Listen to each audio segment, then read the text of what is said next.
It's funny the things that stay with you over the years. It's when I look back about 30 years ago and a conversation with the women in the office that I worked in.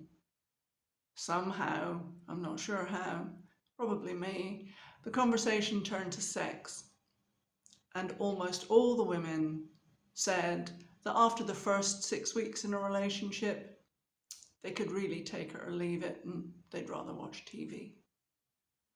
I just thought that was terribly sad.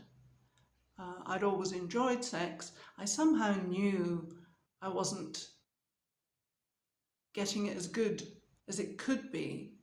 I'd read lots of books over the years trying to research and trying to find the ways that would make my sex life better. It was a great passion of mine.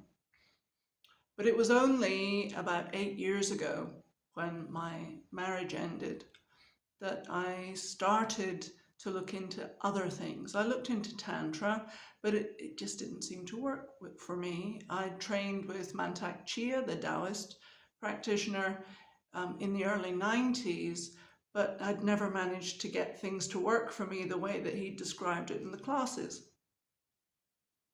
Anyway, 8 years ago, I was working on embodiment practices.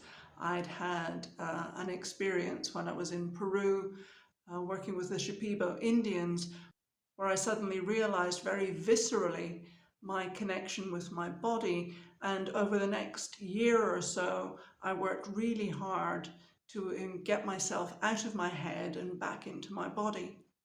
I'd also learned a meditation practice that emptied my mind so that I wasn't having all those chattering thoughts during sex, like, did I put the cat out, and have I done the washing, and oh, I need to remember to do that at work tomorrow.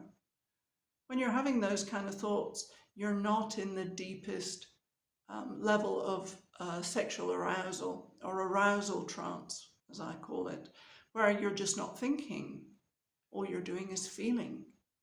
Because if you're busy thinking about something else or somebody else or some clip in some porn movie that you watched a day or two ago, you're not engaged in the moment with your partner. You're not present. So it somehow seemed that this was a perfect storm. My mind had switched off. I was much more engaged with my body. And then I met Don, the co-author on this book. And in one of our earlier conversations, he said to me that he'd made his wife come 100 times in 100 minutes. That was like catnip to a cat for me.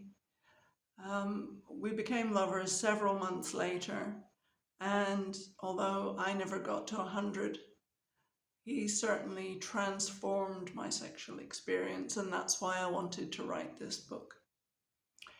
There are simple things that you can do that make all the difference. A man needs to learn to last a bit longer, quite a bit longer. In our survey, 50% of the women said they wanted more than 20 minutes of penetrative sex, but only 30% of the men could last that long. So this book will teach men to last longer. There's hints and tips about timing, aphrodisiacs, supplements, even the food you eat and the time of day that you have sex all have an influence on how long you can last. Add in some muscle practices, some mind control, and we think that within a few weeks you'll see enough improvement to want to continue. One of our early readers came back and said, I want to give you a book review, which is music to every author's ears. He said, my sex life is now magnificent, which warmed my heart no end. If you're interested in learning about how you can make your sex life dramatically improve and make your partner happy and cheerful and relaxed, the book is called Becoming the Sexual Athlete, and it's out on Sunday the 25th of June 2023. There are samples of the book available if you go to tinyurl.com/sexathlete03. you can download a couple of introductory chapters. I hope you enjoy it.